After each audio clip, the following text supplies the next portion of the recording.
The Senate Crime Investigation Committee shifts its operations to Washington, where Attorney General J. Howard McGrath is among the witnesses. He urgently recommends new legislation to curb interstate gambling information. He is followed to the stand by J. Edgar Hoover, Chief of the FBI, who makes an eloquent plea for stronger law enforcement at the local level, where he says the real evil lies. The gambling problem must be viewed as a phase of the entire crime picture. Organized gambling is a vicious evil. It corrupts our youth and blights the lives of our adults.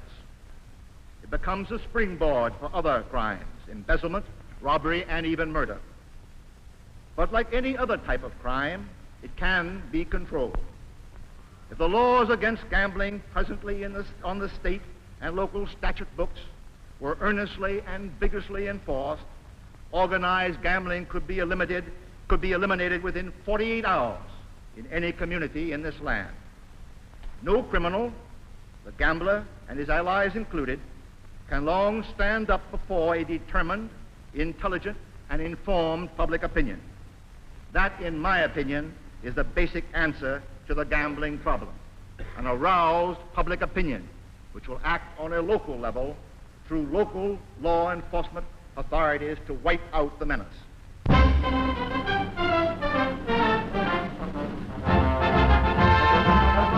1,500 happy Marines arrive at Oakland, California from the Korean battlefront.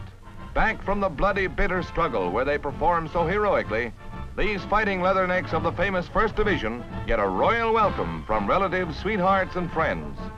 Those debarking from the big transport include many who were wounded in the battle against the Reds.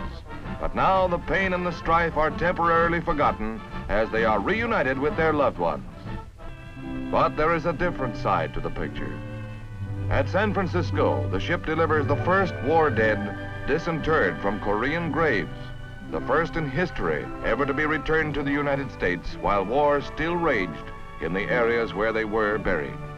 All branches of the service are represented. The solemn ceremonies are witnessed by the bereaved families whose sons and husbands made the supreme sacrifice for freedom.